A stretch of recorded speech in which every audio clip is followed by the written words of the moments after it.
Hello, welcome everyone. My name is Lorraine Persiunkwa, and I'm the Executive Director of the Datasphere Initiative.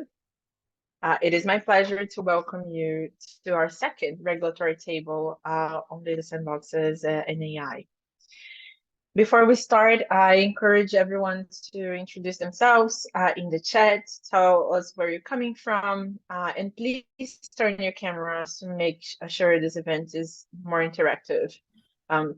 As you might have noticed, this event is being recorded and available on the channel on YouTube. So about the Datasphere Initiative, for those of you who don't know us, I just want to provide a quick introduction. We are a global think tank dedicated to a global collaboration on technical and policy solutions for the urgent and cross-border challenges of data governance. Our mission is to build agile frameworks to responsibly unlock the value of data for all. And each one of those words matter, particularly in this event that we're discussing, sandboxes. Agility is a core word for the mission of unleashing the value of data. And so we do this by connecting and amplifying voices from stakeholders from across sectors. We conduct research on concrete data challenges and opportunities. We experiment with policy and technical data sharing solutions, and we work with decision makers to enact change in data governance narratives, policies, and strategies. Right now, we are organizing this roundtable as part of a broader project of the Datasphere Initiative in Africa. It's called the Africa Forum Sandboxes for Data, and it's made possible thanks to our support of the William and Flora Hewlett Foundation. The Africa Forum Sandboxes for Data convenes leaders in government, industry, academia, civil society, and technical community to harness local perspectives and create a a safe space for data sharing solutions to address cross-border data challenges across the continent. This project is part of a broader initiative of the Datasphere Initiative on a global forum of sandboxes for data. And so what are sandboxes? Sandboxes are a safe space, time-bound, to build a collaborative environment to run experiments around new users, capabilities, and means for governing data and new technologies. And sandboxes can have a profound impact domestically and across borders. However, there's still a long way before sandboxes are fully embraced to help design data policy frameworks, especially around cross-border regulatory contexts. And so we believe that more dialogue, engagement, and investment are needed to fully bring up the potential of sandboxes across regions. And for this reason, it is for this reason that the Datasphere is working to encourage collaboration across stakeholder groups and to facilitate this knowledge exchange, particularly in these mystifying, sometimes misconceptions around sandboxes, but also to facilitate the sharing of good practices to tackle specific policy issues with a sandbox approach. And with this regulatory roundtable, we aim to do this just that. In our first regulatory roundtable back in November, in the context of the African project, we provided concrete case studies to demonstrate the application of sandboxes in Africa. And experts share their knowledge and resources on what sandboxes are, as well as case studies on how they could be helpful to understand and address data policy challenges. And for those of you who missed it, the recording of the session is available on our YouTube channel.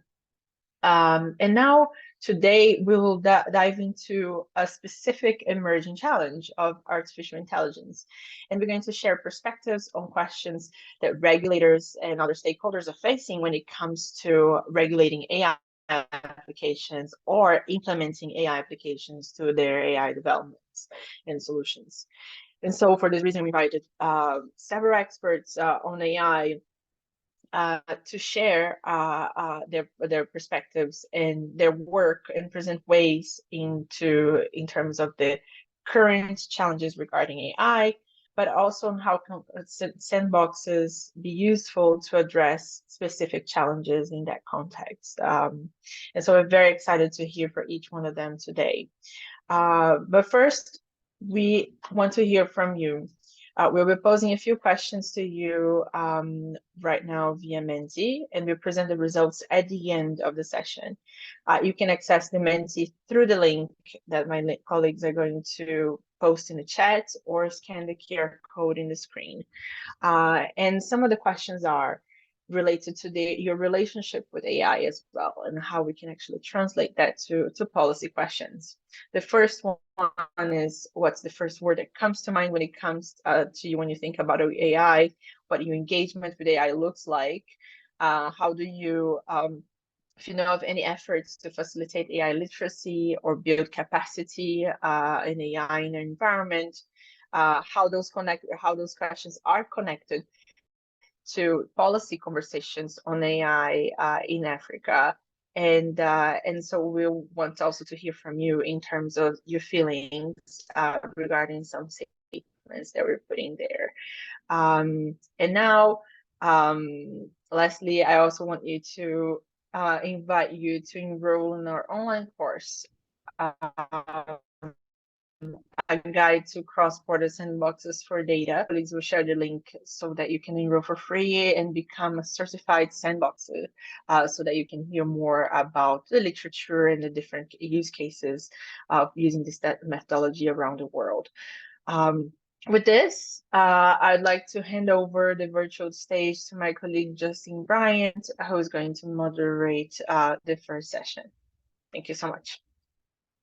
Thank you, Lorraine, and hello, everyone. My name is Justin Bryant, and I lead our work at the Datasphere Initiative on Sandboxes. And so in this first part of our event, I'm very happy to introduce some of our esteemed discussants who will address AI policies, challenges, and the benefits that artificial intelligence can bring to the African continent. At the end of this panel, participants will have the opportunity to share their thoughts and questions with the speakers. However, we invite you to share your questions in the chat during the panel so that we can address them at the end in a comprehensive Q&A session. So I'm going to go ahead and introduce our discussants. First, we have Rachel Adams, who is the project lead and principal investigator for the Global Index on Responsible AI. We have Nanjira Thambuli, who's a fellow with the Carnegie Endowment for International Peace. We have Leo Mutuku, who is a board director and AI research lead for the LDRI, which is Local Development Research Institute. And lastly, we have Maxwell Ababio, who's the Deputy Director of the Ghanaian Data Protection Commission. And so thank you all for being here today. We're very excited to hear from you. And so I guess what I'd like to do is just have each of the discussants please discuss the work that you are doing in the AI space and share kind of which artificial intelligence related policy questions and issues you're addressing in your organization. And we'll start with Rachel. Hi, thank you so much, Justin, and good to see so many familiar faces. Thank you, Datasphere, for bringing this all together. I think it is a really, really timely and important discussion. So I think I'm going to talk about two of the projects that I'm working on, and some of the partners for these projects are in the room and even on one of the panels today. So the first is the African Observatory on Responsible AI, which I will put the link to this website for this project in the chat. It's a project that has been supported by the International Development Research Centre. It's been going for about 2 years, and we're looking to evolve it into its next stage. But one of the kind of key resources that we have done with this platform is to develop a policy mapping tool so that you can go on and see exactly which digital or AI-related policies have been developed in a number of different African countries. So it's quite a comprehensive tool. I think on a more broader level, the African Observatory is thinking about different approaches to AI policy regulation on the continent. I feel that this discourse in this space is moving very fast, and there's this pressure to adopt AI regulation that is coming out in other parts of the world that may not always be fitting for different kinds of contexts across the African continent. And so these are questions that we are really, really interested in exploring.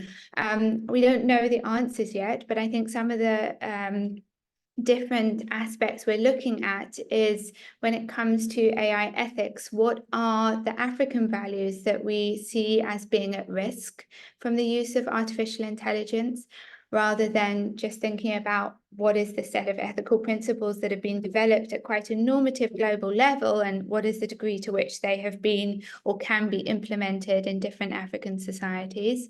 So that's one area of work that we're really engaged and committed to.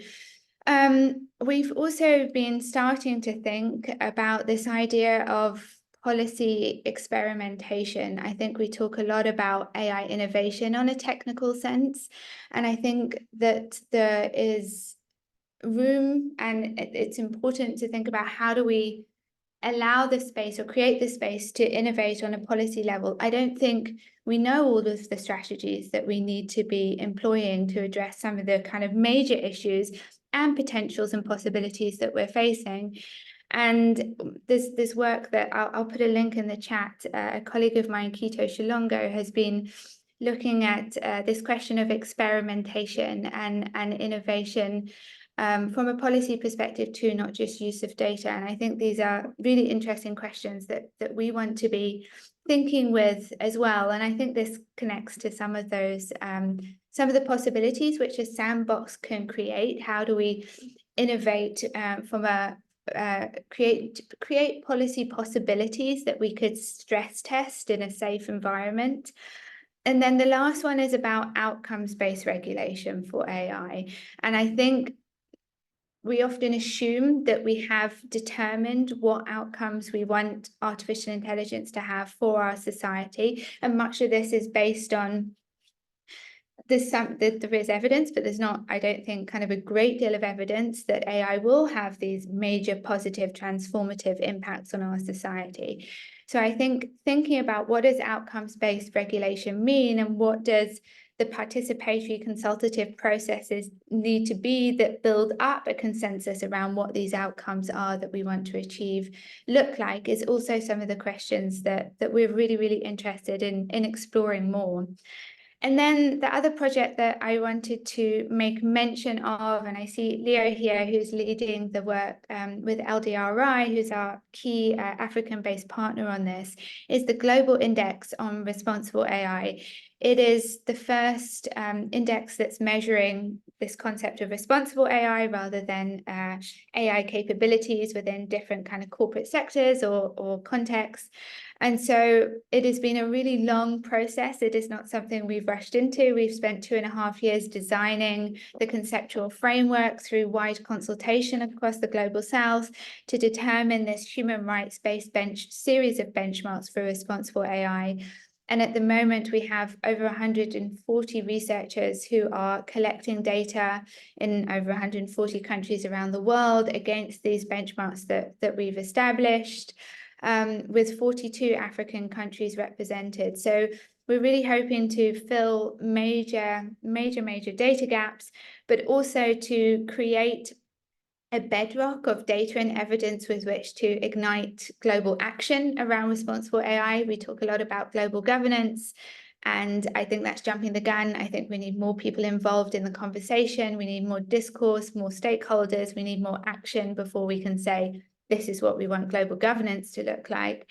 So this is part of what the objective of this work is trying to do. And then I think the other part of it is trying to understand the scale of what might be needed if we want to achieve responsible AI in very different countries around the world, by creating this framework that can allow us to measure where we're at. We can estimate what are the resources we need to get where we want to go. So Justin, I'll pause there and I'll put the links for those the project websites in the chat. Thanks very much. Thank you, Rachel. We really appreciate it. Let's move on to Nigeria. Thanks all, and good evening from Nairobi. My colleagues and I have been trying to figure out how AI policy and governance, especially from public actors, public sector actors or politicians or governments in Africa, how those discussions, what is influencing what they know about AI, what is influencing what they put forward as proposals or drafts for public participation on AI policies or strategies and so on. And really, I think one question personally for me that I'm interested in figuring out is whether they're listening to, say, local stakeholders, whether they're researchers, local NGOs, civil society, folks who've been actually working with AI in the local context, or this global noisy conversation that sometimes has a normative influence, or sort of like what has been called the Brussels effect, for it comes from Europe specifically. So, for example, the EU has had the AI Act, and I think some news is coming out today about more developments on that front. Will we see, for example, a cut and paste approach either by the African Union level or by certain countries because of what has been called the Brussels effect, which in part comes into play because to do business with Europe, you have to adhere to their rules. Will that influence then how our AI landscape is shaped, whether at country level or regional level? This is an important question to try and understand. And I must say this is veering more to politics, which sometimes is forgotten when we talk about technologies. What frameworks, and Rachel spoke to this, are going to inform that African perspective if there's a singular one. And here I want to really emphasize that we must not lose sight of the fact that when we're talking about AI and especially AI developments or solutions on AI, even in sectors like agriculture, health, education, the big ones in Africa, this is very much about data. So data governance and how that conversation has gone is very important, and how AI fits into the continuum, the broader continuum of digital transformation and digital policy making on the continent, rather than this brand new thing that sometimes that it's made to seem as. And I must say that it's been really concerning to see, for example, the AI safety framing over, sort of crowd out any other considerations on what AI policy and AI governance is. So what would AI safety mean for Kenyans or Nigerians? And it's not, and is that incorporated, say, in the global discussions or in how policy making or considerations will be done at the local level? Should we have countries first do AI policies, then work back their way to cyber or data or other foundational aspects of digital policy making? These are really important questions that sometimes overlooked, especially on the continent. And I think another aspect I'll mention is like just the raw material. Again, another aspect of it is that we're seeing that, countries like Kenya are becoming preferred sites for outsourcing the labor of data labeling. And in fact, we currently have a government that's very hell-bent on this so-called concept of digital jobs, which is really drawing those quick, cheap jobs in the name of employment. But how do you tie that back to labor laws and labor rights that have been heard, and then we actually have really progressive rules around? How do you make sure that AI policymaking or digital policymaking is rooted in the actual legal mechanisms that have been set up to protect social, economic, cultural rights of citizens in Africa? This is really important against a backdrop of climate change, youth unemployment, a youthful dividend that has not been absorbed in the labor market. So sometimes we tend to have these cookie cutter solutions that are brought in from consultants abroad, but how are they rooted in the real politic and the reality of what's happening on the ground? So these are sort of the questions we're sitting with, and we're really hoping that we're able to get a series of interviews with policymakers to really understand how they're going about understanding AI before jumping the gun to, say, regulatory or legislative moves across the continent. That said, there are a few countries, Egypt, Mauritius, Rwanda, for example, who've started signaling what AI means for them. And it's important to appreciate that they're situating this in economic and social development, not just the usual AI safety or ethereal stuff that we're seeing in the typical AI development. And that must matter because AI, any aspect of technology has to drive development, or at least political wins for the actors in place to actually, deliver to their electorate. And this is the real dynamic that we must not lose sight of when we assess what's happening with the continent as far as AI or data goes. Lastly, I'll say maybe this is a question for later discussion. Part of what we're seeing with the global move for AI and the quest for data is that we may see, and if we're not careful, more extraction of our data with sometimes unethical means, which perpetuates the sort of Africa as a guinea pig. And in fact, I was thinking about it earlier and saying maybe Africa has been an intentional sandbox for a lot of countries and a lot of models and a lot of ways of doing AI development or tech development, because there aren't enough strategic ways to ring fence our rights, our data, our things, so to speak. And so this aspect of the political realities that shape tech should not be lost sight of. And we hope we'll be able to put something that contributes to the conversation in the near term. Thanks. Thank you very much, Nanjira. Moving on to Leo, love to hear from you. Thanks, Justine, and hello, and thank you for having me on this roundtable. As was mentioned, I lead accountable and inclusive AI practice area at the Local Development Research Institute. And what we aim to do is to eradicate to work with African countries to eradicate extreme poverty through data-driven interventions in food and nutrition security, as well as support data policies that address inequality in society. So we work in AI across the spectrum, so right from research, developing models and implementation, as well as advocacy. And I'll highlight a couple of projects and initiatives that are going on within LDRI. So over the last 2 years, with support from GIZ, we have developed an artificial intelligence early warning system that monitors farming activities in 7 counties in Kenya. And so we use this AI to support climate smart precision agriculture practices. So to build this AI, to design it, we work with local community members. So these are smallholder farmers themselves, as well as government representatives and private sector operating in the agriculture value chain. And the farmers support us in data collection and model training. And we also have been able to develop the AI to the point that we predict crop yields, crop stress, the likelihood of crop failure, as well as detecting area under cultivation and malnutrition from images taken by these farmers and satellite imagery. So as part of this process, we are also internally or introspectively looking at our process and trying to understand specifically how communities can actively participate in the design and development of AI, as well as what dividends are owed to them as part of this process. From now a broader research and policy perspective, we have been conducting our research and designing frameworks and standards for accountable and inclusive implementation of AI in the public sector, as well as by private sector actors. So these frameworks include guidances for community engagement on AI decisions. So how can public institutions that are implementing AI systems, as well as private organizations, engage their communities on a periodic basis, on a regular basis, and what does that level of engagement look like? And on the other side of this guidance is how can civil society, as well as representatives of communities, ask the right questions to enable them understand how AI systems are making decisions on their behalf and can assert their data rights as part of engaging with these systems. So we have also designed toolkits for creating and opening up sustainable training data sets for machine learning together with the Lacuna Fund.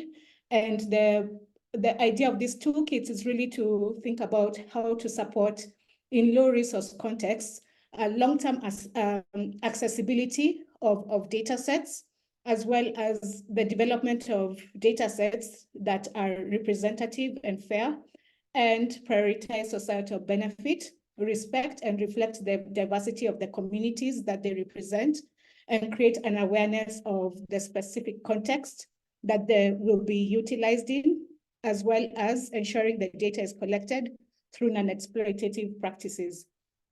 Finally, I also represent, or I'm a member of a local AI community of practice, and I know some members are on this call right now. And together we are working as thought leaders and to contribute our Kenyan voices strongly in global conversations and dialogue on the development of AI, and ensure that the AIs that are being developed and the policies that govern them are tailored to meet our unique, first and foremost, Kenyan context and African context.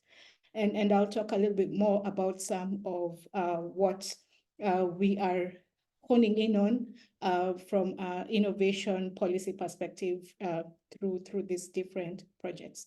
Thank you. Thank you, Leo. And lastly, Maxwell.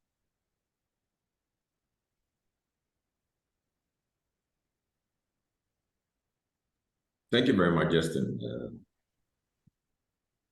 Can you see my camera? Hello, can you hear me? We can hear you. Yeah, okay, so thank you very much. There you are. Yeah, so thank you very much, and thank you for the opportunity to have us, that is Data Protection Commission Ghana, being on this insightful discussion. So Maxwell Ababu is my name, as you know, and I'm the key focal person for the Commission and the Ministry in developing the AI ethical framework, the AI strategy, and the currently ongoing the data strategy for Ghana. So I wouldn't talk much, but there are a few scenarios or a few challenges and probably foreseen issues maybe we need to address, not as a nation, but Africa as a continent, because as we speak, Ghana finds itself on the African Union STC as part of the Bureau in working on the data governance framework. So there's a lot to be learned across on regional level, not looking at it from the country level.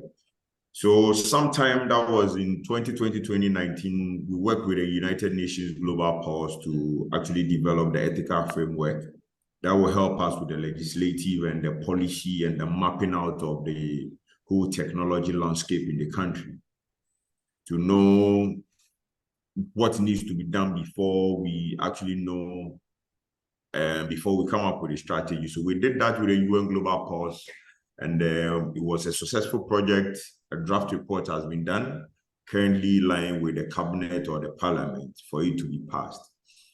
And the following year, that was 2020, 2021, we worked with the GIZ. They also helped us in developing the national AI strategy. Together with TFS, the Future Society, who were the lead project implementers, and the sponsors were the GIZ. They did a very fantastic job. We actually engaged both the public, civil, private sector, and all our 8 sectors. And we did some consultations, about 40 consultations with all these experts. And it was actually a bottom-up methodology to implementation. So it was quite quite a deep dive consultation to come up with that document, which has also been done successfully. We did our SWOT analysis, and we actually, some of the findings in there were the skill gap, which actually is not relating to Ghana as a nation, but I think on the regional level, these are some of the gaps, that is the skill gaps we need to actually take good note of to make sure we build these things. And also, we looked at it from infrastructure-wise, which is another thing we also need to consider and build capacity on. And we also in the coordination on the regional level. As we said, we are all talking about data sovereignty, data sharing across border and all that. But how are we coordinating in the regional level? I think my sister from Kenya, I've forgotten the name, she made issue of how do we sit here for these people to come and pick out information from here? How do we incentivize our local startups and all that to make sure all these projects are done in-house? So one, we are looking at how is the government trying to make out tax incentives? What are the grants that can be given to these people? What are the projects that we think can be handled locally? So these are some of the SWOT analysis and some of the recommendations as a nation, Ghana, we actually had to put in our document, which is currently waiting for approval. So we also looked at it from the public awareness perspective. We, Data Protection Commission, we actually I always say we always talk about AI data governance, but I think data protection is actually, I would see it as a fundamental aspect of it. When we don't get to people to understand the whole data protection concept, it becomes a bit difficult for us to actually, will I say, regulate or get people to buy into us. I always tell my cybersecurity compatriots that if you don't give the citizens the basic cyber data protection understanding, what are you protecting in the cyberspace? Because whoever over there at least should be able to know that at least I know my right and my principles as a data subject. But at least you are also protecting whatever is up there in the space. But if you don't let me know my right, then it's always going to be like you'll be repeating issues and issues will be occurring and all that. So Data Protection Ghana, Commission Ghana, we actually also proposed for the establishment of the reputable responsible AI office, which is part of our implementation plan, which our roadmap is actually bring all the startups together to make sure, since we're already starting our data protection awareness, to make sure they are all at least in sync with the ethical use of this AI, not to breach the human-centric right against the data protection laws. We are trying to engage them then and then to make sure they understand that it's also part of our recommendations. We are just waiting for the government to pass that to help us actually regulate that. And when I come to the data governance, the data strategy, which we are currently working with DPA and with Senegal, I think Senegal have done there. So currently, I will not be able to speak much into it. We are just on the brainstorming workshop. We are still doing consultations with the people from the health sector, public, private sector, startups, and to actually come up with a key informant indicators to actually help us come up with a concrete report on the way forward and the recommendations to the government. So I wouldn't say much, but I think from my understanding or from the regional level is we actually know we need to collaborate very well. And we as an Africa too, we need to come up with our own common framework, not every time as actually, I think she said, copying from the West and we replicating on us, because we know our problems. Our problems are most of the time very peculiar to us, which is different from the West. So I think that collaborative way of regional action needs to be done, and also the skill gaps, and also actually giving incentives to the startups who are the most critical part of it, because they are very scattered. It's very difficult for you to regulate them. So we need something to bring them on board, and we as regulators and policymakers will get them to buy into us when we get these documents out, for them to actually comply with. So I think that will be the little I can share with you. Thank you. Thank you very much, Maxwell. And thanks to all the panelists for very rich perspectives on their various areas of focus. And I think it's teed up a few questions for me that I want to throw back to you all. So Maxwell, at the end of your presentation, you started to talk about, some of the skill gaps and things like that, and also refer back to some of the other panelists who also mentioned this question of skill gaps. And Nigeria posted, a quick overview of some of the policy instruments that have been issued at the Pan-African level, right? And we can recognize that we have these policy instruments, but again, kind of how do we turn these policy instruments into real action to address the problems that we know that many actors on the continent face in this space, right? And I think part of it comes from kind of like maybe narrowing the scope of focus around, for the collaboration, right? And so I guess from my perspective, I want to ask maybe what are the top issues that Pan-African collaboration in AI can be focused on, and then how can we gear our stakeholders around achieving some of that? Hello, Justin. Yes, Maxwell. Hello. Sorry, can you come back with your last sentence for me? I lost you a bit. I was saying, to the extent we have these policy instruments, they're focused very, very broadly on things, but we need concrete action, right? So what are some things that we can focus Pan-African stakeholders on advancing in the AI space for all Africans. Okay, so thank you very much. So it still boils down to we always, as you said, we always talk about skill gap, skill gap, skill gap. Fine, that's another key, but it's the collaborativeness, which I say we as an African, as a continent. I would say my sister from Nigeria, I always say Ghana is the same as Nigeria. It's just the name and perhaps maybe the language barrier or the currency. It's the same when I go to Nairobi, because the whole landscape looks the same. I have worked in Nigeria, I've been to Nairobi, and it's the same landscape. And we have the same peculiar, when you come to the government level, we have the same problem. It's just the language barrier that differentiates us. But the thing is, we policymakers, we need to, as you said, we have all these things written down, but I think we need to find a way to get the buy-in of the government or the key decision makers. Let me be a bit, let me calm down. To make sure that they will make some policy around to make sure startups or these policies come into light. If they don't help us, it's going to be difficult for we policymakers to actually make it effective or make this implementation happen. We need to find a way to get our buy-in, because the top level are always thinking about, is this policy going to help me to win in the next election? Which I know in Africa, I know what I'm talking about. My Nigeria person, is it going to help me win election? That's their focal point. So we policymakers, as you say, so sometimes I see it from that angle, but we need to do a lot. It's a lot, as we said. Skill gap is another, infrastructure is another thing. How do we get all these things? Because sometimes we talk about data centers. It's going to cost you millions or thousands of dollars, Ghana cities, to do these things. How is the government or the key decision makers going to help us to make sure that these things are actually localized?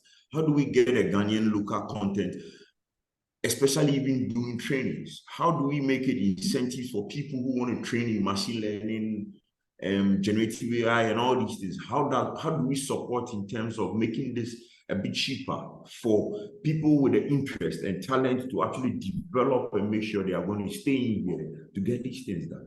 So that is how I see it. All right, thank you. Thank you, Maxwell. Nanjo, I want to turn to you because I think some of this relates to the comment that you made, right? With a lot of these localized incentives, right? How do we then create action that may not necessarily be most resonant on the local level, but have more of a shared impact across the continent in this space that's very important, where we know that the benefits will be allocated, across stakeholders, across countries, if done correctly. But then how do we make the people who might be the ones who are in charge of making that happen break out of that incentive structure a little bit to achieve some of that? Yeah, I mean, it's a nuanced question in the sense that, to Maxwell's point, and I always remember what Julius Nyerere, the founding president of Tanzania, said.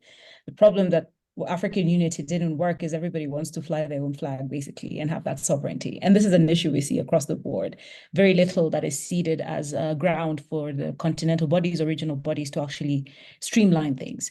But in this case, and if that's a wicked problem we still have had attempts. And I think, let me speak, for example, to the Malabo Convention, which is the African Union Convention on Cybersecurity and Personal Data Protection.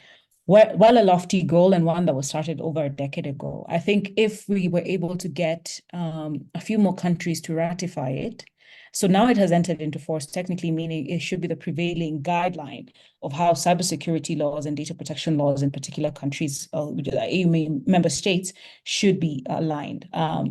Now, that is important as a prerequisite for AI or for digital economies. Those two anchors, data protection and cybersecurity, are really important. But at the same time, it's entered into force at a time where different countries have taken different paths. But you have leaders like Ghana, Rwanda, who have ratified, Senegal, let me add Senegal to that list, who have ratified the Malabo Convention. Then you have countries like South Africa who have signed, but have not ratified. Then you have countries like Kenya that keep saying they'll sign, but nobody has brought the pen to them, it seems.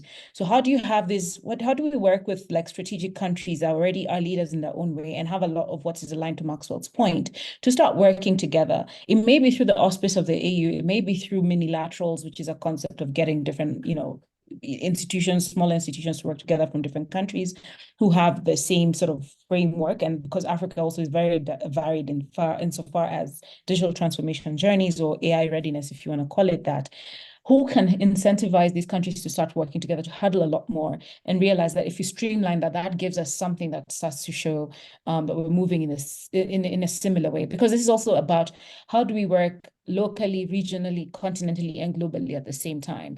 It's not just a political question, it's also about a technical question. And to the point of skills, let me just say, often we think about skills with the young, just coming out of school types. But what about the people who've been sitting in civil service, in the public institutions, in the technical departments that are supposed to run digital things? So everything from a Ministry of ICT and its departments and agencies to whole of government, where health, agriculture, who's supposed to be making sure standards on digital are incorporated. We often forget that level of skilling, and we need to start elevating the conversation around that, because they're the people who are supposed to implement, and they're the ones who will outlast political, elected positions, so to speak. So there's a broader thinking and strategizing that does need to happen, even as different actors come with their approach of mine is the one to go with responsible AI or AI ethics or, I don't know, AI safety. There are these fundamentals, if we can, a few more actors can agree upon, can help us move slowly towards that progress, even as these other shifts on the surface continue.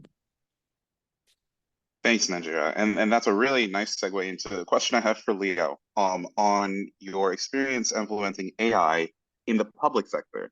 And as Nigeria said, working with some of these people who maybe, lack some of the skills on this emerging technology, and also in the larger context that there's difficulties with the public sector and their ability and the culture there to embrace innovation and change. So I'd love to hear about your experience there and what you see as the appetite from the public entities that you've been working with, and what might be some of the challenges there as well. Mm-hmm.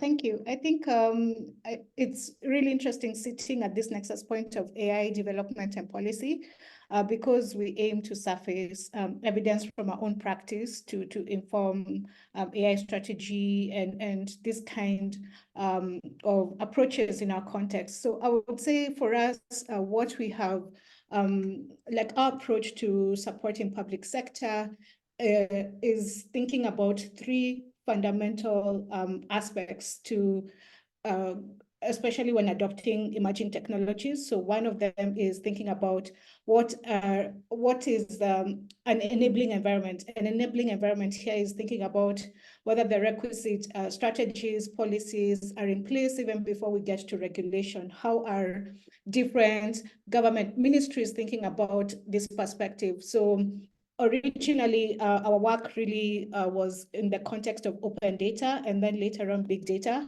And we'd noticed that if there internally there's no guiding policy, guiding approaches and strategies to how adoption of emerging technologies such as open data, and now as we're speaking about AI, then it's really difficult to create cohesion and create a starting point for these departments to level up to adopt these technologies. That's one. So the enabling environment, even before we get to national policies, national approaches, even from a departmental perspective, what does that look like?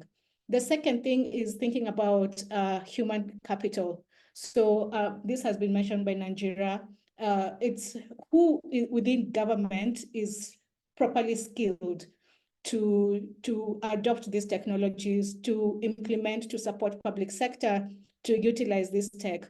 And what we see is that a lot of times there's huge buy-in from the political leaders. So this could be at the cabinet secretary level, at the minister level, even at the presidential level. But ultimately, whatever they assent to, whatever they ratify to, needs implementation. And implementation is done by senior to middle level managers within government. So how skilled are they? How what is the level of understanding to, one, make the necessary negotiations to adopt this technology, to procure the technology, to maintain how government utilizes data and emerging tech. So if those are not upskilled, then it's really difficult for sustainable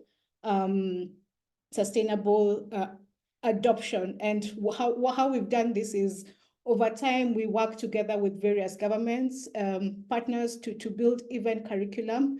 For instance, in Kenya, we do have an open data curriculum running at the Kenya School of Government, and we tend to implement this together with the Ombudsman's Office, who are in charge of implementing the access to information law. So similar approaches can be thought about even as we start thinking about AI and innovation and adoption within public sector. And finally, thinking about financing. Unfortunately, we will follow where the money comes from. So if this is not sustainable financing from within public sector to maintain these initiatives, to adopt these initiatives, most likely it is from development partners, from private philanthropy. And sometimes what they say is what goes, and it will seep its way into local policy. So again, for implementation within public sector to be very sustainable in the long term, the best way is to get that initiative within the budget, to get government to adopt that within its running costs. And so what we've seen is working together with government leaders as we are helping them design relevant policies to support this kind of innovation or adoption. One thing is we start thinking about how to slowly include it in upcoming budgets, so that you can also, beyond the technical support that is being provided by external actors, that there will be a long-term landing base for this initiative, and it won't die. So for us, we tend to use those three approaches to supporting public sector adopt, first of all, open data, and now as you're talking about AI and related policies and innovations. Thank you. Thank you, Leo. Rachel, I'd love to bring you in as well and get your perspectives on what some of the obstacles to scaling might be, both from a public sector context, but also outside it, and also in terms of leveraging some of the AI technologies for cross-border collaboration as well. Yeah, thank you, Justin. I think it's really important to recognize that there's a lot we don't know. We seem to kind of want to go ahead with taking action to use these technologies for our benefit, and we really haven't been able to adequately measure or determine the impact they have had on African societies to date, and then the potential impact they may have on different kind of developmental issues or sector areas. And one of these is, I think, labor. We've had statistics coming out of the McKinseys and Goldman Sachs and IMF that says, this is how many jobs are at risk from AI. And I don't think these statistics or these models have much relevance at all to many African contexts where we're looking at largely informal economies. So I think we must remember and we must highlight the importance of developing and producing and working towards the kind of research that we need in order to better understand the problems and potentials in front of us, and how this research comes to inform decision makers across the continent. I think I think there's many ways in which research could be packaged, but I think we need more kind of use cases around where these technologies have worked for good. I think some of the work that Leo's doing is really good examples of how we can co-design and what co-design looks like in order to work towards more equitable benefits. And then just from a kind of tactics perspective, because I very much think that information sharing, although it sounds something quite dull, is a really, really important part of what regional collaboration should include. But I think some of the other tactics are around these questions of how do African governments lobby or come together to lobby for better trade prices to the kind of big techs or the tech providers that are not technology that's not being produced on the continent at the moment. So I think there's power to be leveraged from collective action that is worth exploring a bit more. And I think there's also kind of opportunities around visa regimes so that African talent can move easily between countries, between African countries in particular. And then there was one point that Maxwell made that I want to come back to around government buy-in. As we've been working with entrepreneurs and SMEs across the continent, one of the key obstacles to scaling responsible AI solutions is that they need government buy-in in order to develop something more large scale. And I think this also touches on what Leo was saying about the sustainability of having national buy-in and investment in the AI that's being produced and developed on the continent. So I think we do need to work hand in hand with policymakers and make sure that they also have the research and information and evidence they need to make the best decisions about what's in front of us. Thanks, Justin. Thank you, Rachel. Najir, I want to turn back to you for a question that kind of turns the conversation in a different direction. So when we think about the politics of AI, right? Lots of elections are happening this coming year, right? 2024 is the year where I think more people are going to the ballot box around the world than any year in history. And so many questions as AI is reaching this point in 2024 with elections on the horizon, with the misinformation capacity in many countries, and also the questions of labor that come into place with the AI workforce, right? As you noted, that many of them on the continent have been like labelers and things like that, but also kind of agents to moderate, AI misinformation and things like that. And we see on the large platforms capacity shifting as the 2024 elections come closer and closer.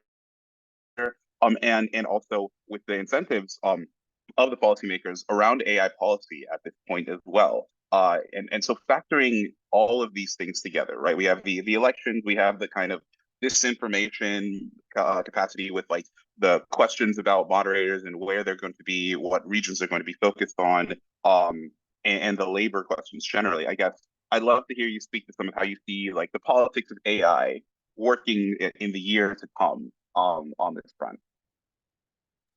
Yeah, so this morning I was tagged on a conversation about whether the ability to use AI for deepfakes or other sort of disinfo, misinfo campaigns constitutes AI safety concerns. And the framing was that, AI safety typically, as is preoccupied with existential issues, is a tech bro problem, a white tech bro problem. And somebody was trying to, bring the perspective that, countries like Nigeria, South Africa, and others in the global South, for whom this, a deep fake can catalyze, violence, or so to speak, some harm, civic harm, constitutes the AI safety conversation, and so should matter. And that for me is it was an interesting frame around how we understand the problems, or how we situate the problems. So for, with AI in elections, because it's a big topic this year alone with so many, I think 80% of, it's a huge statistic about the sort of democracies that are going into elections this year. The test is less about the technology, in my view, and more about the cohesiveness of society. Leo and I used to work many years ago on, monitoring online hate speech before it was a thing, trying to build natural language processing through the Kenyan context, where we had seen that the uptake of social media would necessarily bring a lot of the harms and a lot of the unresolved issues in our sort of civic body into the space. And we were ahead of our time, as we tend to be told now, but we learned at the time that it was not just about the tech, it was very much about the society. So how those two things are discussed in tandem is very important to keep shining a light on and emphasizing, because this is not just about AI. Technology is a double-edged sword. The same tool that can create a deepfake could really help us, an MSME, to create a viral campaign that helps them, survive the next day. So what tends to happen, especially in African contexts, is that when the rubber meets the road in that sense, we see these quick guidelines or legislative measures to sort of ban or shut down or restrict or threaten.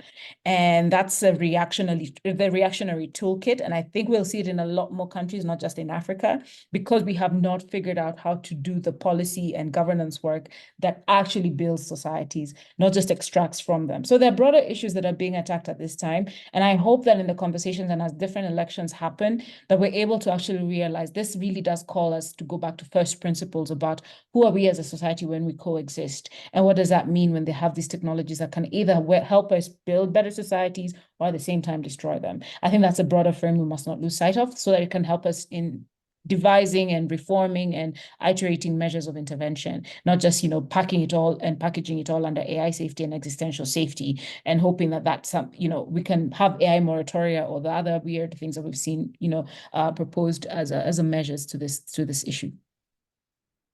Thanks, Ninja. And to wrap us up, Leah, I'd love to hear your perspective on the question as well.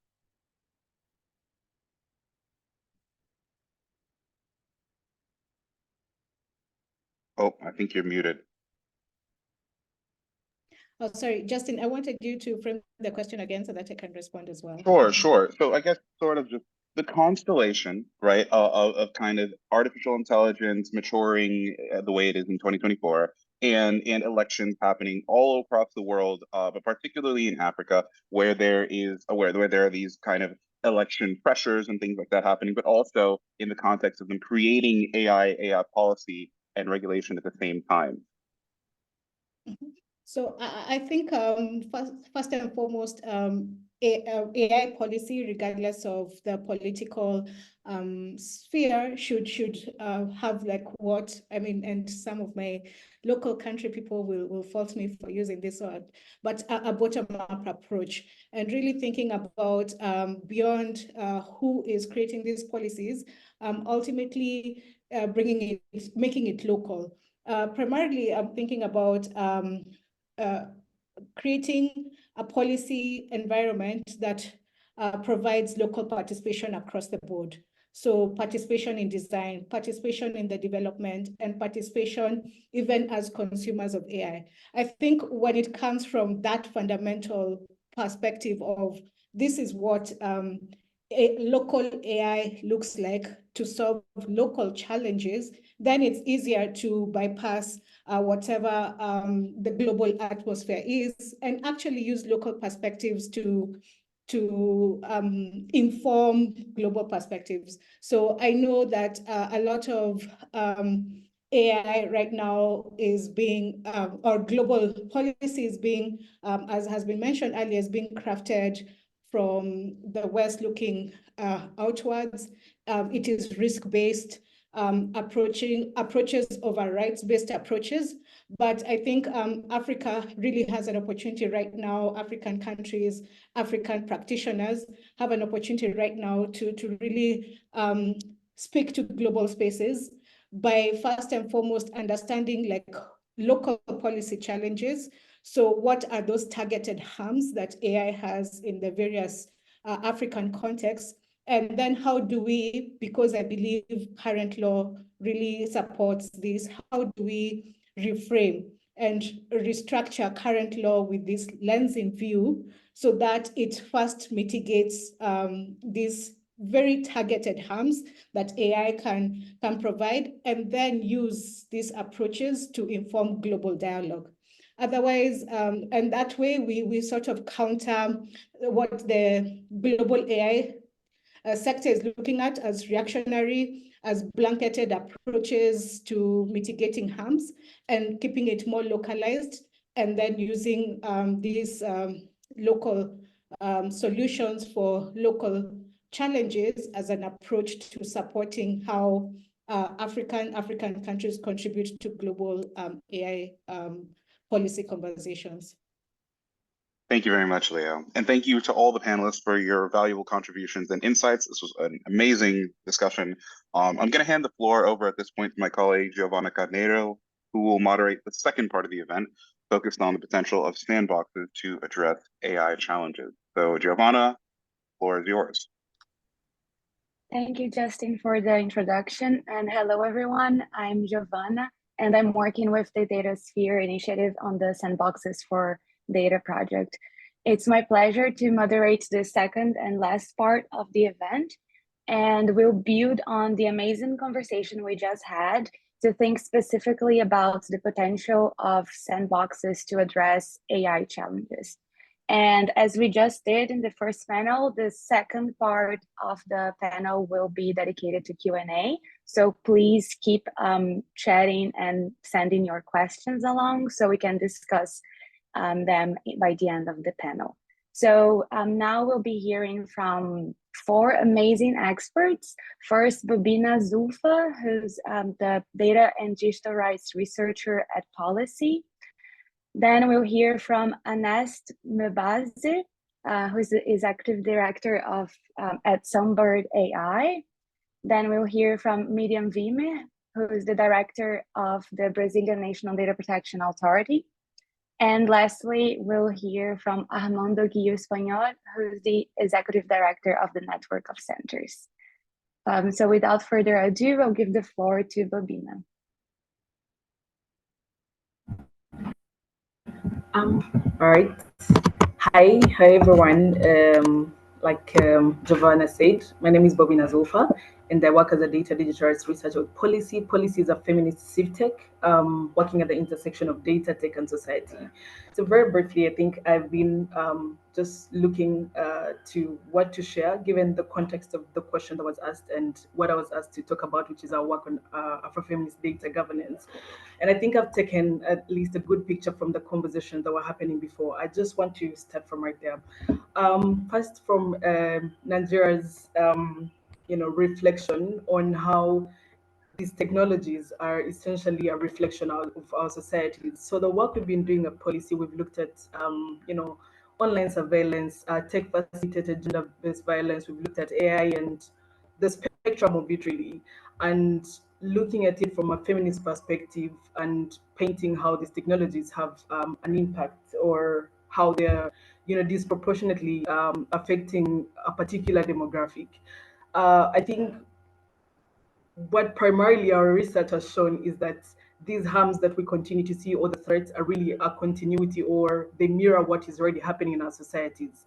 So from that point, I think I will just speak on some of the work we've been doing, particularly the Afrofeminist Data Governance Project that we've been working on. This research has been across Ghana, Zambia, Cote d'Ivoire, and Kenya.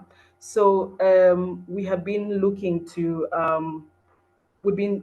make a case for gender data as a way to, realize data governance that is more inclusive. Now, I know the word inclusive has got this turn to it, particularly in the regulation space, but also I've found in the development space. So I've seen also in the AI space, like there has been this push for people to just sprinkle the word inclusive in your projects, and it's really just to just get funding. But I don't think people are being very intentional about actually wanting their projects or support, whether it's being thought advisors or whatever to government or etc, has been very intentional around the idea of inclusivity really. And so for us, we've made a case for gender data being one of the ways that data governance across the continent could be more inclusive. So of course, first there is just the appreciation of data as a whole being, contending with the value that it poses to our societies, especially as we move from being digitalized, of course, that is still ongoing here on the African continent, to being more data-fied societies. But for us, gender data, we takes the feminist perspective, where we move from just looking at sex disaggregated data to looking at the biases that come into data. So this is through collection. We look at study design and methodologies that are used to inform the data that is collected, etc., etc. And so we contend with a gender bias basically in data ecosystems. And for us, this, we have found that overall across the continent, and this is really also globally from the work that is being done, especially by Data2X, but also by UN Women Count, there is really just deprioritization of gender data as a whole, and this is because, of course, there is a limited understanding of it, but also just appreciation of the value that gender data has to offer, especially in terms of bringing on board the perspectives of women, and therefore when it comes to the decision making process in this case, which is data digital governance, having an ecosystem that is truly representative. So, from just findings along and finding that there is this gap, we propose some ways forward towards this, towards more inclusive digital governance, and we've been looking at, what we largely call anti-oppressive design. So here we've been looking at who and what gets counted, and this is for us very important because, particularly, I'll give an example. From the global frameworks down to national frameworks, we've seen, for example, the issue of violence against women has gotten large buy-in, and therefore there is more support towards it as a whole. And you can contrast this with, for example, the issue of tech-facilitated violence, which is still looked at as, oh, this is a sort of insignificant issue, and so that ties in with what we're largely looking at as who and what gets counted, and therefore what gets to make it into the data that informs decision making at at a higher level. Of course, gender responsive budgeting and issues around gender transformational approaches. We've seen gender quotas and etc. different mechanisms that are being adopted within governments, but of course, there is very little happening, at least with the research we've seen. A lot of these are adopted, but there isn't any implementation happening. And so just to wrap it all up, we propose what we call largely pillars of feminist data governance, and we look at issues of data justice. I think a lot of the conversations we've been hearing, again, I think it came up earlier when they were talking about, how the continent should, for example, approach AI governance. The policy making side seems to be overwhelmed with the whole safety, thing, like Nigeria was saying, but also we have also talked to some people in government in Nigeria, and we find that there is also this overwhelming, outlook on these technologies as something that is sort of words like leapfrog and etc. are used like they're going to get us to this better place. They're this tool for progress, etc. But I think we look at data justice as something. So again, I think it also ties in with I think Rachel did share this earlier, where as a continent we have to work around figuring out what are our priorities when we're looking at this, approaching this governance, whether it's of AI systems or just digital data governance as a whole. We look at data literacy. We think is very important, and again, I think this has been looked at through the conversation around data skilling. If the citizenry or the people who are working on these issues, whether it's civil society, etc., do not have an understanding of them, how do they rightly approach them? So we think data literacy is a very key issue right there. And legal plurality. So this is moving away from just the central mechanisms of legal policy making to, especially when it comes to the data infrastructure as it is. We've been seeing issues of extractivism and etc. Questions around ownership and etc. How do people take back ownership of this? And then it seems to me that the process, if people were to approach this primarily through the existing overarching legal systems, it's very slow. And I think for us, we're proposing that one of the ways we could rethink around this is, communal, just legal practices that are quicker and could address some of the harms that are coming up, whether it's with AI systems or just the data infrastructure as is. Those are, I think, my sharings around that. Do let me know if you have any questions. Thank you. Thank you, Babina. So now I'll give the floor to Anest.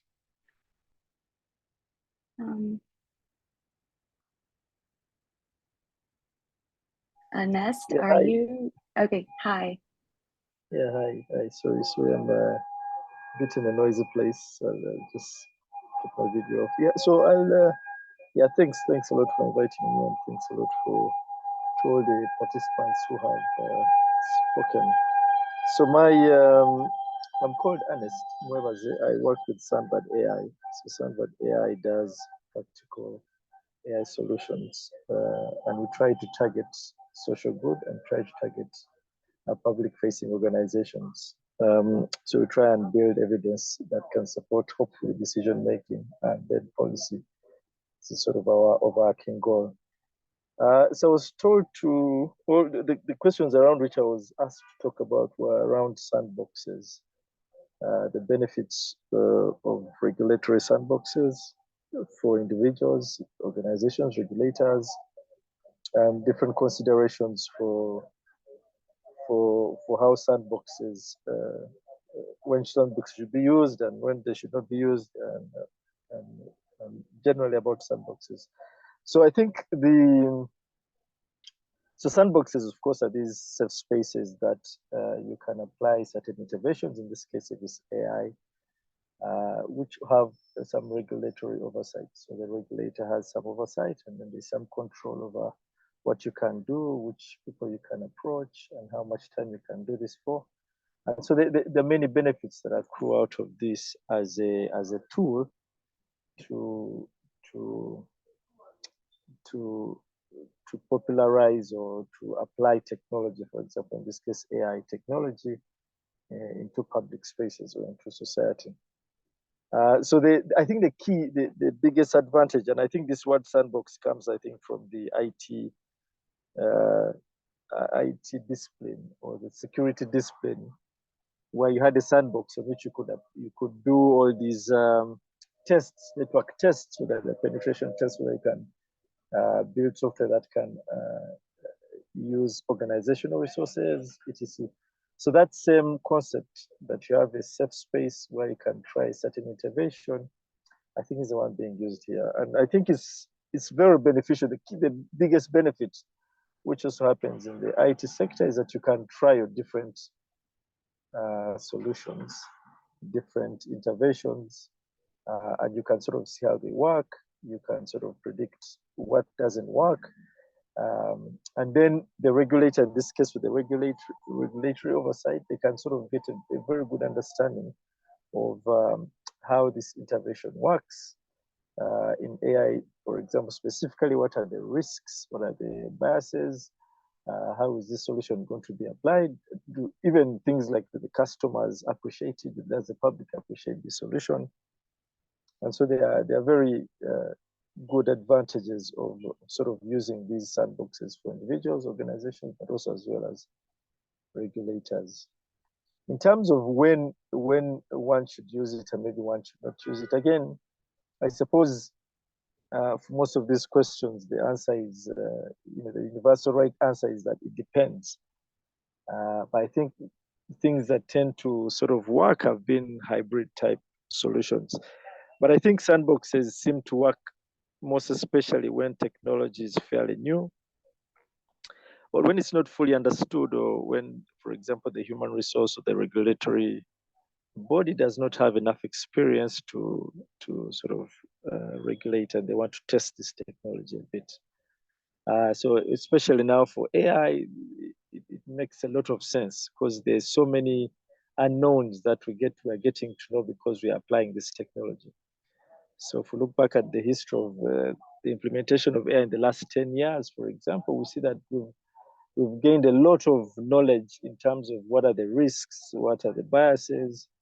But you can imagine some of this technology that was being brought forward has been used, has been tested in a lab, has been passed as 100% effective and useful. And we're sort of learning because we're sort of testing it in the wide sandbox of the world, you could say. But you can sort of see why creating a very regulated space could make this probably an appropriate place to test something like AI.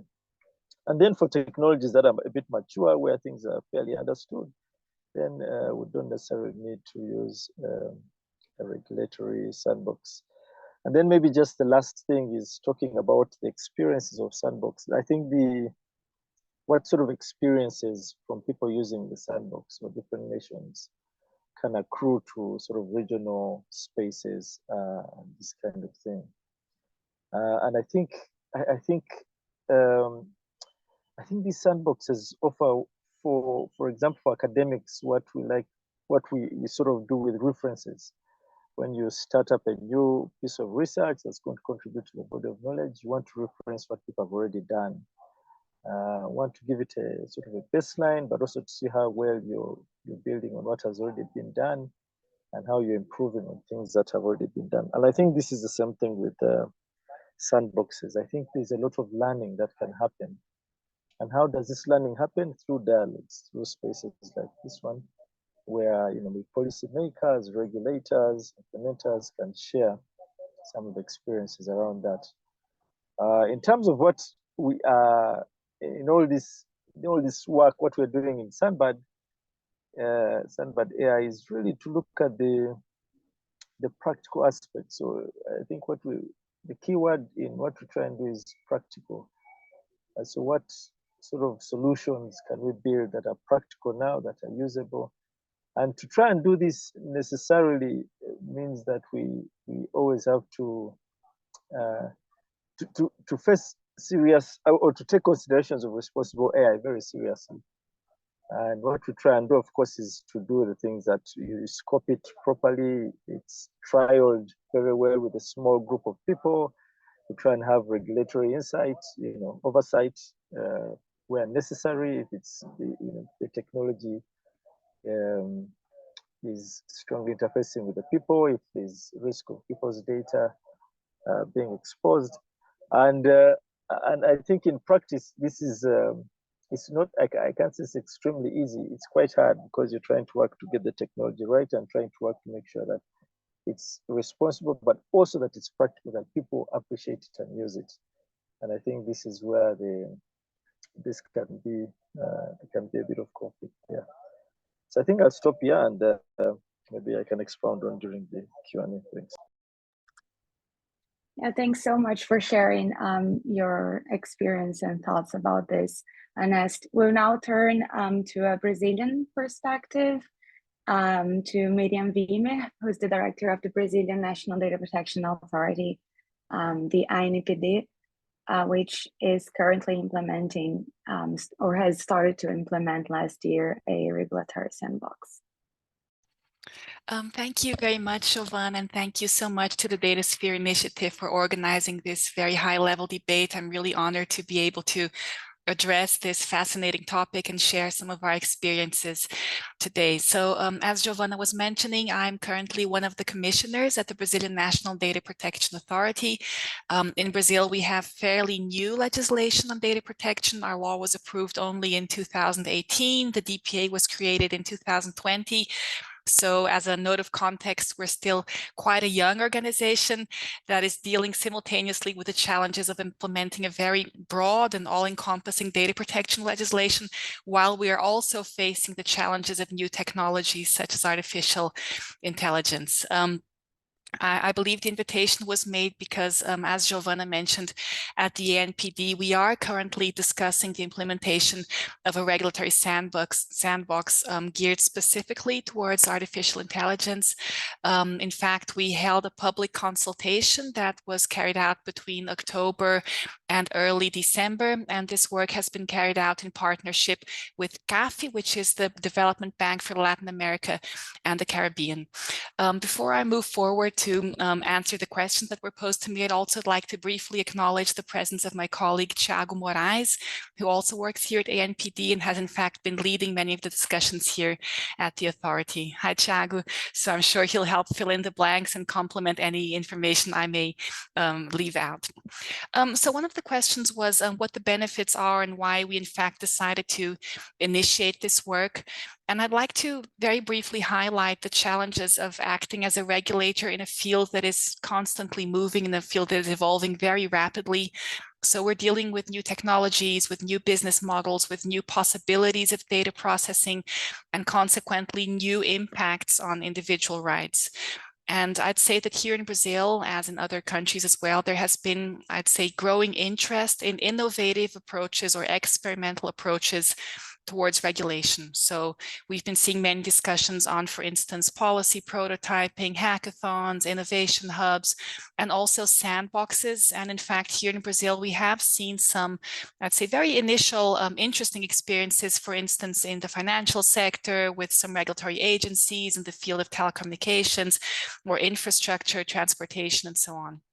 And also, if we look at the world globally, if we look at the international scenario, it's also very clear that many DPAs, many data protection authorities have in fact been taking a careful look at this sort of approach, have been experimenting with regulatory sandboxes.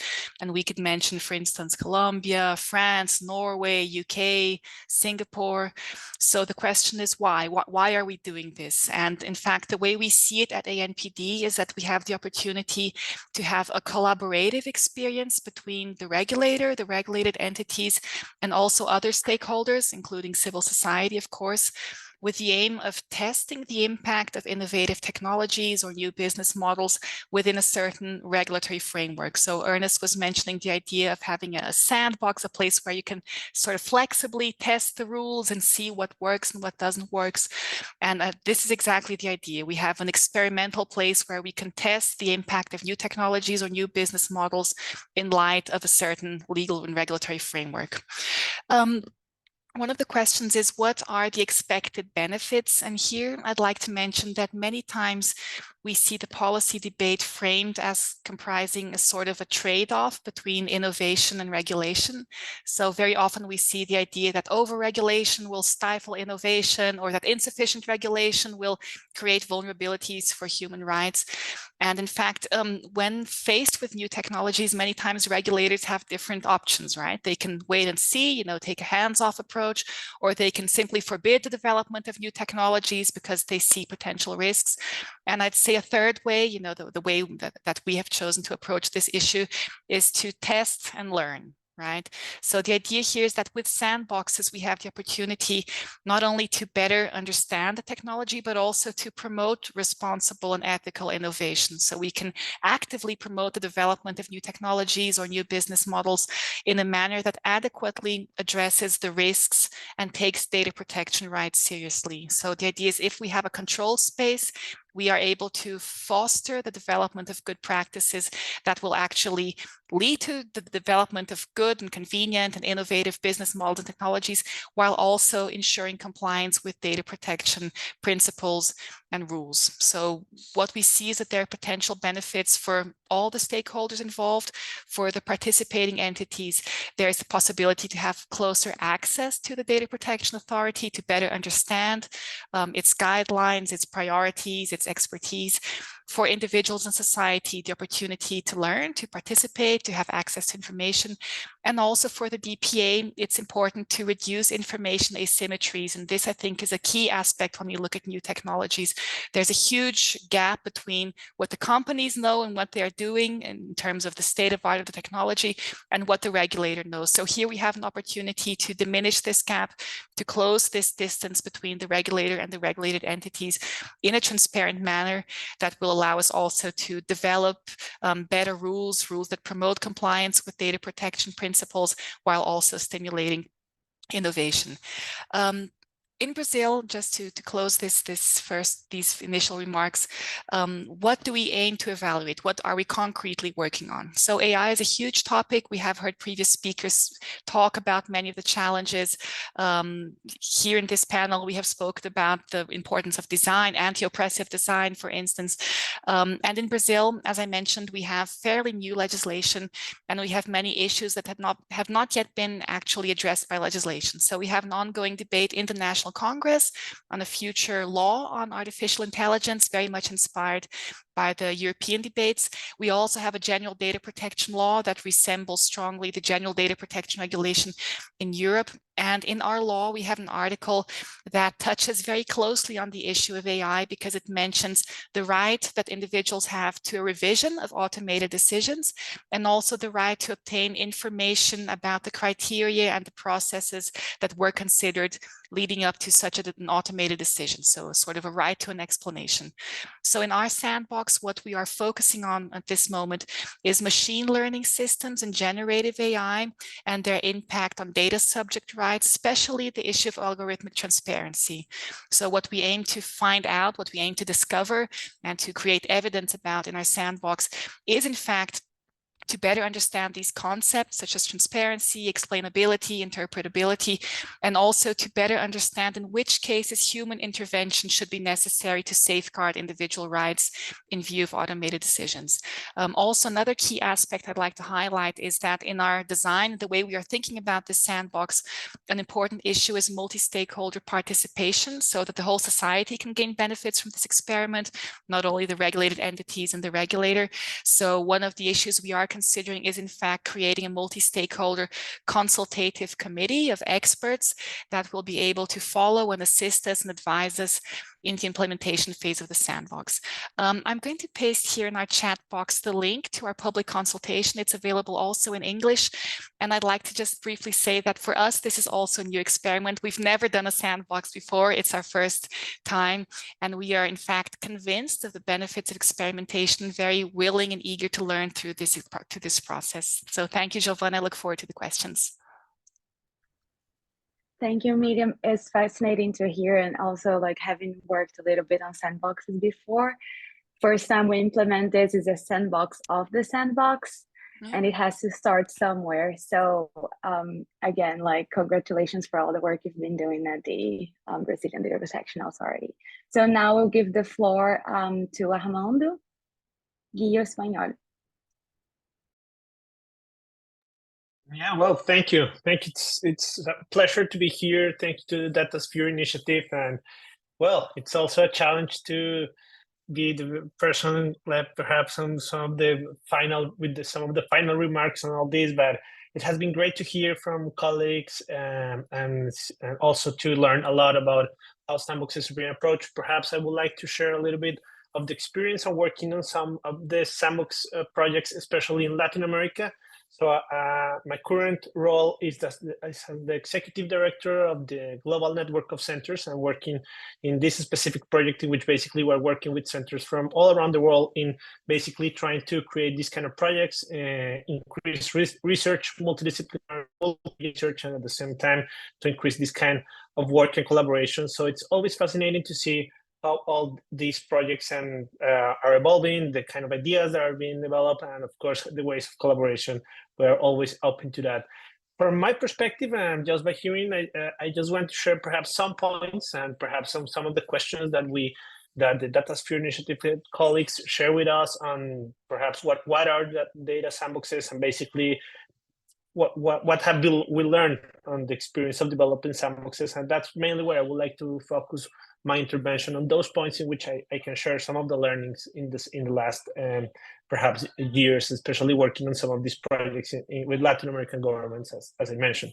So first, I think my main 4 or 5 points and takeaways, if we want to call it that, on sandbox development is like, first, these are projects that require long-standing efforts. So I think it's very much important that entities and individuals interested in developing a sandbox experience or developing a sandbox project should know that a sandbox will require some time. This requires, of course, this is a challenging concept. This is a challenging methodology. When you are developing a regulatory sandbox, you are developing a project on regulatory experimentation.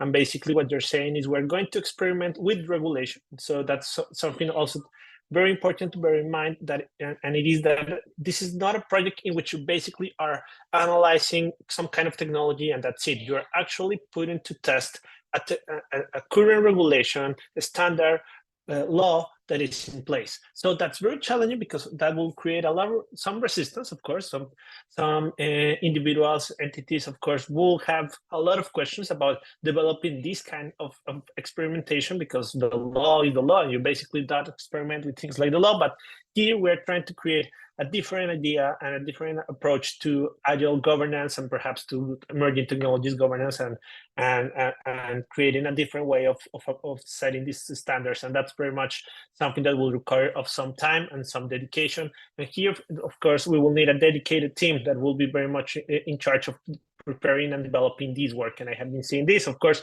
as Miriam Beamer just mentioned, it's very much essential that we have this kind of work, this kind of leadership. So, for example, in Brazil, there has been the leadership. There has been a technical team with great friend and colleague, Thiago Moraes, that has been leading many of these efforts in a technical level. So that you need in order to have a sandbox that has and can reach some good results then. So as I said, perhaps that's my first element of sharing. It's these long-standing efforts and these dedicated teams that are very much working on these projects, for especially thinking on a long-term project of at least 1-2 years, probably. That's perhaps that's a short period of time, but for these kind of projects, it's a lot. So that's perhaps my first takeaway. The other one is that I think it is essential, and this is something that I always discuss with some of the policymakers, government agencies working on this, and it is that it's of the essence to work with future participants of these sandboxes, and not only when the sandbox is being launched, but even before and during the design of the whole sandbox experience. It is important to start connecting with those participants that you think that are those that are more interested in this kind of projects that will create a lot of value into the project, because participants are of the essence of this project also. If you don't have quite enough participants, and I think some colleagues already mentioned, if you don't have really innovative technologies being tested in these kind of spaces, then perhaps the sandbox is not even worth it. It's not a cost-efficient project, because basically you need participants that bring innovative technologies, quite top-of-the-edge innovations that will allow you to test different elements of the regulation that is being analyzed or that is being experimented with in this kind of projects. So that's very much something that you need to look into. And I think that if we look into participants, that sometimes are difficult, sometimes it's not as easy as we can imagine. I have seen sandboxes in some countries in which basically they have been publishing for participant selection and opening their spaces, and they have received probably 1 or 2 applications, which is a very low number, and some of them have not been able even to start because of the participant enrollment and basically having these kind of entrepreneurs, tech companies, whatever you're trying to bring into this project, any company that you're trying to bring, or tech entrepreneur or innovator, basically trying to do that, it's not as easy as it may seem, and that I think it's something very much important to take into account. The other one, perhaps the third element, I think, is that you have, and that the sandbox is developed with some clear objectives in mind and some clear policy goals. So basically, sometimes sandboxes are developed just for the sake of a sandbox and just because we would like to innovate and we would like to have a sandbox, but you need to define clear objectives and what the aim of a specific sandbox project. And that's something also from the experience we have seen, that sandboxes that are related, for example, are easily connected with policy goals that are in AI strategies or that are in digital transformation programs, in national plans, and other kind of national policies are quite more efficient, perhaps have better results, and are better aligned with the expectations, especially of the tech ecosystem or of the country in general. And at the same time are sandboxes that basically have the capacity to create enough impact, but also that are connected with some other initiatives, which also improves the interoperability of this project with many other projects that are going around in the country or in the legislations or jurisdictions in which these kind of projects are taking place. So connecting this with a clear objective, with policy goals, it's something very important. At the same time, if there are no objectives and clear elements defined for a sandbox to be developed, then it's very difficult to follow what a sandbox is trying to achieve. It's going to create a lot of resistance, and it's going to create a lot of methodological difficulties at the same time, because it's very complex to perhaps engage with a project in which objectives and policy goals are not quite defined. And of course, sandboxes are quite different if you are talking about promoting entrepreneurship, promoting innovation, enhancing data protection or consumer protection. So those are very different sandboxes, and that will have a whole impact on the design, on the methodologies that are going to be implemented, on the implementation process itself, and on the way in which these projects are developing in many countries.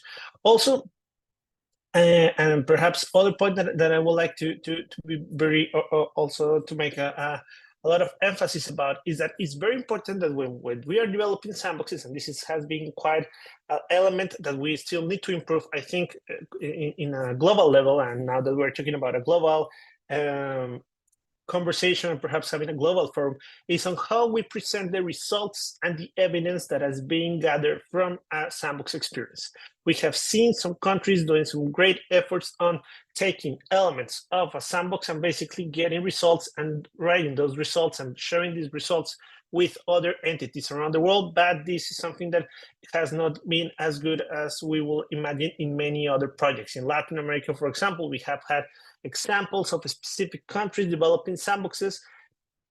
The sandboxes were developed, were implemented, no results have been presented. And that's something that we really want to avoid, because that's where we think there is a lot of value from the sandbox experience. Sandboxes can be a way of creating a lot of elements for evidence and evidence that is relevant for policy making, for policy design. And basically, if we're not able to get those results and share those results, first of all, we are getting into information concentration, basically just keeping the information and the good evidence that was collected from a sandbox into some specific individuals and within an agency, which it's not desirable.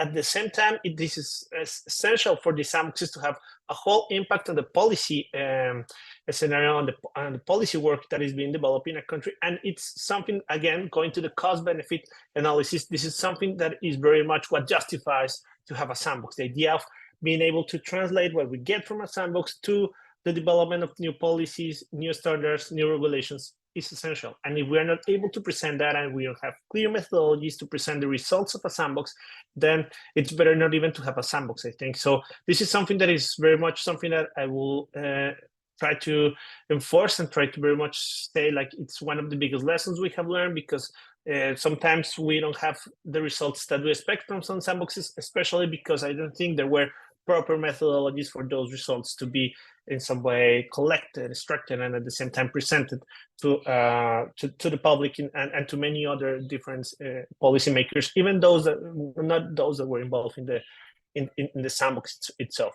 And my last point that I would like to highlight also is what was just mentioned by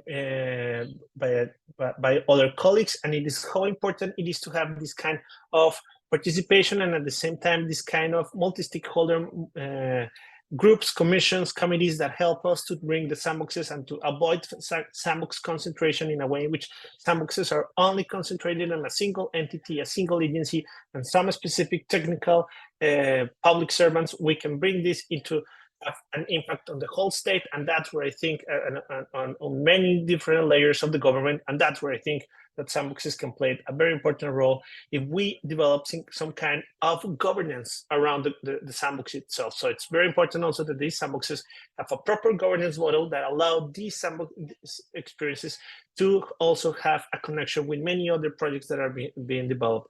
And also because this is going to be essential as we are going to be testing technologies that have this very horizontal effect and that will have an impact not only in one single agency or authority, but with many others. And that's where I think that we need to develop this kind of governance models that will allow us then to move into different agencies and different authorities.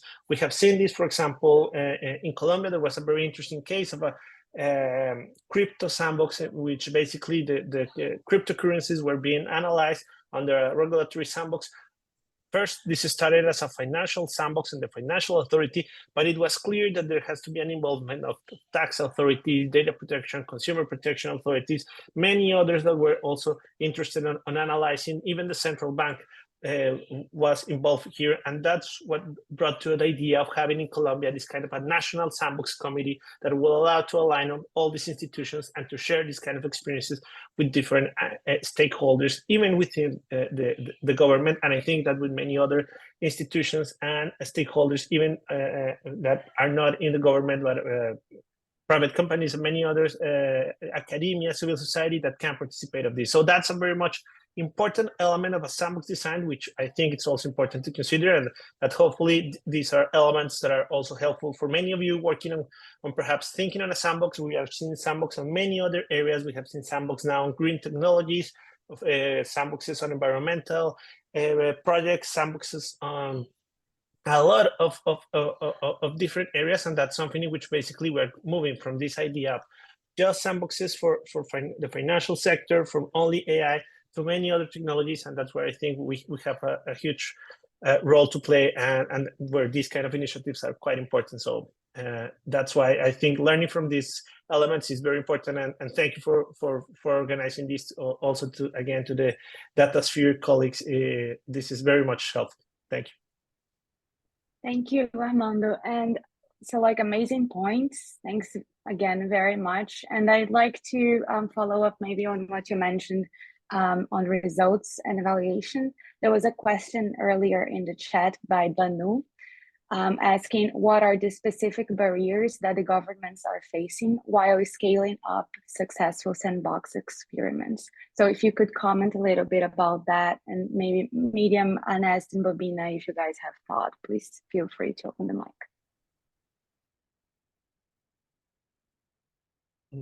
You want me to? Yeah. Yes, maybe because I think it connects a little bit on the results and evaluation challenge, but if Miriam or the others also have thoughts. So I can start there. Well, some of the challenges, I think I already mentioned some, but I think again it's this idea of presenting sandboxes as something that in which basically changing some of the cultural elements and some of the context and backgrounds that we have, and especially the approach that we have to regulation. Basically, regulation has been seen as something in which you don't experiment, and something in many countries, and in Latin America, I have seen it that there is a strong approach to the law as something that it's not an element of experimentation. So changing that cultural mindset and changing that idea, it's something in which we have to get into the legal traditions also, and into the ways of being innovative, not only with the technology, but within the perhaps legal frameworks that we have. And another big challenge is about also capacity building and also team building. So basically, we can imagine, and here many of us perhaps we have been working on sandboxes for a long time, and we believe that every single entity or individual will have a clear idea, or at least will understand what a sandbox is. And I think, and especially again from my experience in Latin America, what I've seen is that we need to go sometimes in this process of explaining what a sandbox is and being very clear what can be achieved and what are the elements of a sandbox, which is not an easy thing to do also, because there are a lot of definitions now of what a sandbox can achieve, how to understand a sandbox and how to explain it. So we also have to be very clear about this complexity, but at the same time, we have to take this very complex methodology and turn it into something very simple that many individuals can understand, can learn, and that we can build the capacities for many public servants to also feel engaged with this kind of project. That's something that is also a big part of a challenge, and that sometimes, some very interesting sandbox projects have not been able to start just from there, because even from leadership positions, there's a lot of resistance on understanding, trying to get into this kind of sandbox projects. So that's something that we have seen from time to time. In my experience, it's something that has to be addressed since day one, so that it's something that you also take into account. Thanks. And another question, maybe connecting with what we had in the first panel, and to Miriam specifically, is how can we transfer local experiences, or like a domestic experience, from country A to country B? Or a better word than transfer maybe is inspire these second countries. And considering we are now talking about like how we could leverage and apply sandboxes in the African continent, how do we see this tension between the local and the global, in the sense that we also need to make it able for countries to share experience among other, but also consider local and regional contexts? Thank you, Giovanna. I think it's a great question, really hard to answer. And I do think that there are different challenges, and that when we connect to our partners in other countries, we have the opportunity of learning from their experiences. So here in Brazil, when we began discussing the idea of a sandbox, we were, of course, inspired by the experiences of DPAs in other countries, and some of them have been mentioned, Colombia, Norway, Singapore, among others. And we did seek out our partners, our counterparts in DPAs in these countries to understand why are you doing this? What benefits do you see? And what are the concrete operational challenges you have faced, so that we can learn also from the mistakes and the experiences of other countries. Here in Brazil, I would say that there are many of the issues that Armando was also mentioning. So when this idea came up here at ANPD under the leadership of Thiago and other colleagues, there was initially the need to explain what in fact a sandbox is. And I think this is something that strikes very deep in our tradition and our regulatory tradition here in Brazil, possibly in Latin America and in other African countries as well, where we have a very traditional notion of how regulations established. So usually the idea is regulations established top down, the regulator creates the rules, and it's up to the regulated entities to comply with them. And at the same time, as we discuss mechanisms such as public consultations, public hearings, requests for comments, I think it is important also to understand that sandboxes are another means for us to gather information, for us to gather evidence in order to make better rules. I remember when we were beginning to discuss our sandbox here in Brazil, a member of a multi-stakeholder committee of civil society said to me that they thought it was perhaps not a good idea to create a moratorium on AI since the rules had not yet been established. And my argument was, this is exactly the best moment to have a sandbox where the rules are not yet clear, because we have the opportunity to create evidence-based decision-making, to create better rules based on a clearer knowledge of what the challenges actually are, what the issues are, what the technology is able to do, and how this may comply or not comply with data protection principles. So I think that particularly in the case of data protection and AI, where there is in fact a global discussion going on, where there is this huge debate on how to coexist innovation, technological development, but protection of fundamental rights, non-discrimination, privacy, cybersecurity. I think this is precisely the best moment where we can try and pool our experiences and our collective knowledge in order to come up with better rules, better regulation, taking into account the need to protect fundamental rights. Yeah, and hopefully the sandboxes will be a good place for trying to make this happen, right? Like balancing innovation and also protecting fundamental rights. So there is Dr. Jimson Olufuye sent a message in the Q&A. Dr. Jimson, would you like to ask your question live? If not, I can try to make justice, but it seems that it's a very specific question. Okay, thank you very much for the opportunity. I want to say big congratulations, Bertrand and team, for this very, very relevant and highly thought-provoking panel and session this afternoon. Very, very informative. Thank you very much. Well, I just want to note and ask this question. In Nigeria, we do have a DPA, or Data Protection Commission, and they have been quite proactive. A law passed, and they've organized themselves such that we have an organization license. We have organizations licensed to audit data processing organization throughout Nigeria. Hundreds have been licensed, and thousands of jobs have been created. So my question is, how is it in Brazil and in Ghana and say Kenya to ensure that data protection is so active, involving the data owner and the data processors and all the stakeholders? Because if we are to connect across Africa or around the world, we need to be active within the country first. There has to be activity, or there has to be proactivity in terms of data protection within the country. AI depends on data, and data needs to be well organized for it to be relevant even to our ecosystem. I don't know if you got the question. Thank you. Miriam, can you answer maybe, or Armando? Sure, I can provide some initial thoughts. So thank you very much for your question, Dr. Jimson Olufuye. I do agree that there is a huge challenge of promoting this data protection culture domestically and then expanding internationally. I think these are things that can sort of work together. So here in Brazil, before our legislation was approved, there was in fact a very fragmented legal framework. We had different rules in our consumer protection code and our constitution for credit scoring and so on.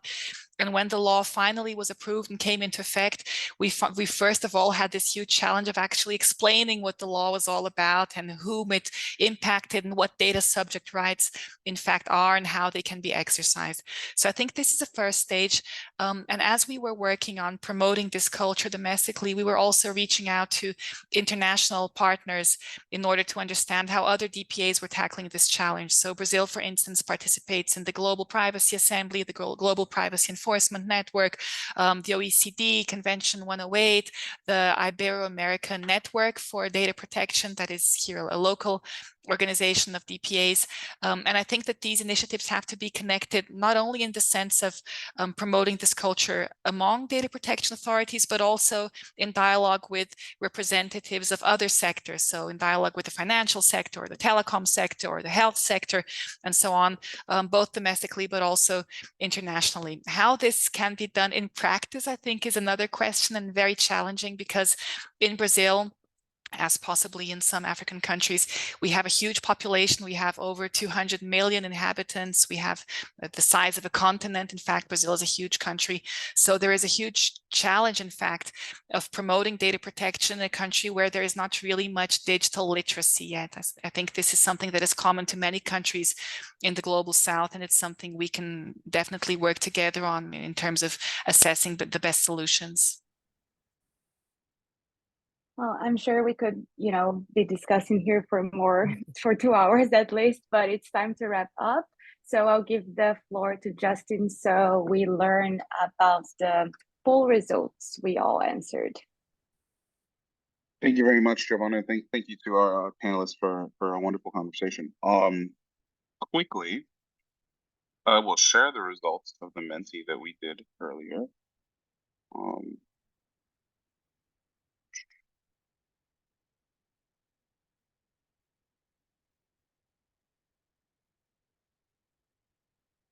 Okay. So the first question was, what is the first word that comes to mind when you think about AI?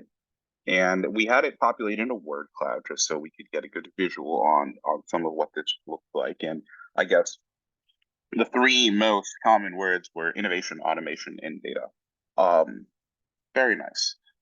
We also had opportunity as a popular one, and then tool, I think, probably had a couple, and then everything else looks like it may have only had one entry. But innovation, automation, data, and opportunity stand out here. So that's very interesting. What does your engagement with AI look like on a personal level? And this one here, I'm struggling to see all the responses.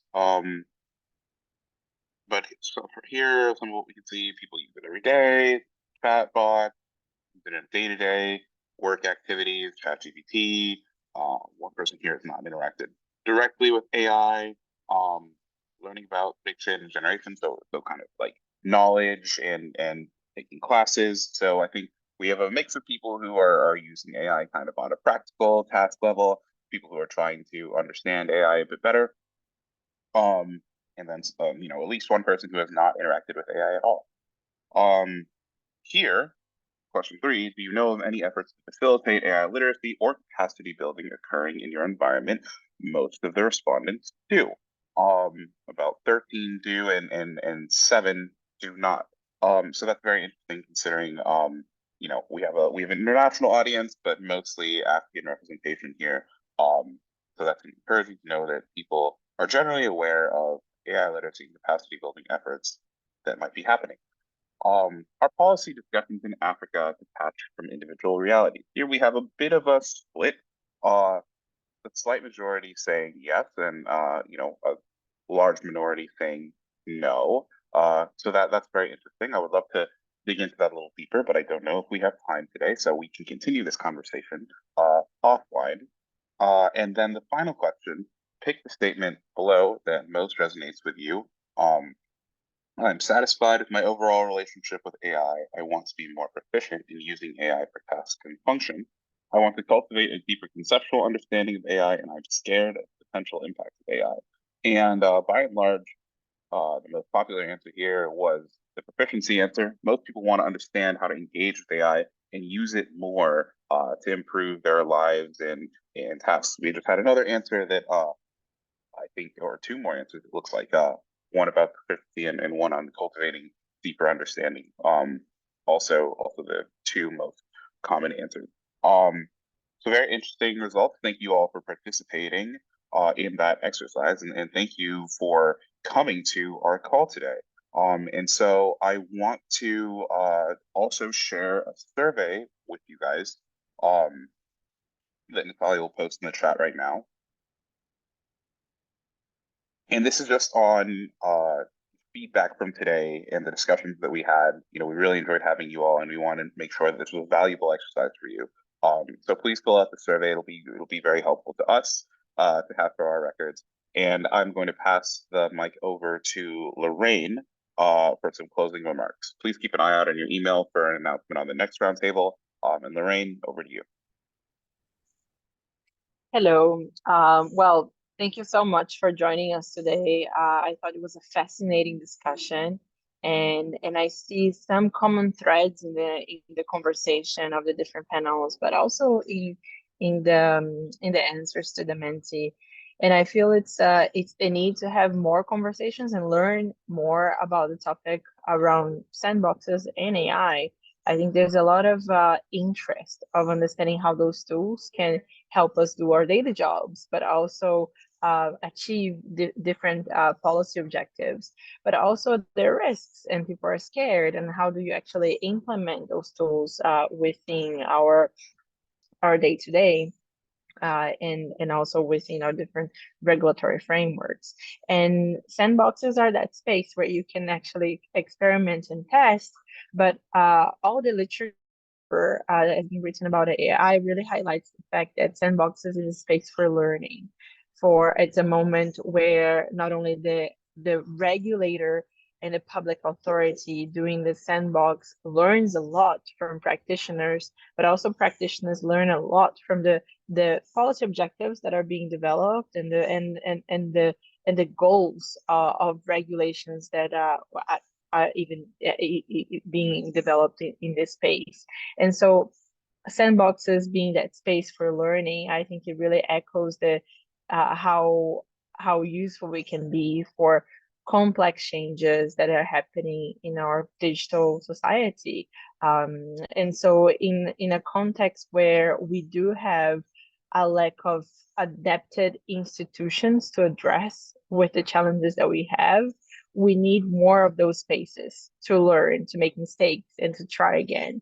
And so that's what's useful and encouraging about this methodology. And so what we want to make sure that we're doing is building those bridges and spaces for more conversations.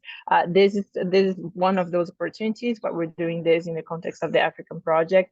We're doing other rounds of conversations as well. Next month, we're doing an event in Brazil. For those of you that speak Portuguese and can attend our webinar, it's going to be in person in Brasilia on the 21st of February. We're going to have a number of speakers from different agencies talking and sharing experiences as well, so that we can have a cross-sectorial sharing of good practices and cases in Brazil. We're open to different doing such sandboxes, roundtables in different countries and in different regions as well. So if you're interested, reach out to us, and we'd be happy to tailor a specific initiative and an event for your countries and regions as well. Much more needs to be discussed in this space, both in terms of the methodology and the substance of what it means, responsible innovation and responsibly unlocking the value of data for all. So inviting you to the event, keep up to date to our future events and initiatives and publications in our newsletter and social media as well. And saying thank you so much for joining. Thank you for the partners who've come as well. It's always a pleasure having you with us. And yeah, we were plenty, more than 70 strong in the event. It's not every day that we have that in different webinars. So thank you for making such a wonderful event. And yeah, have a lovely end of the day, afternoon, evening for all of you coming from different parts of the world. Much appreciated.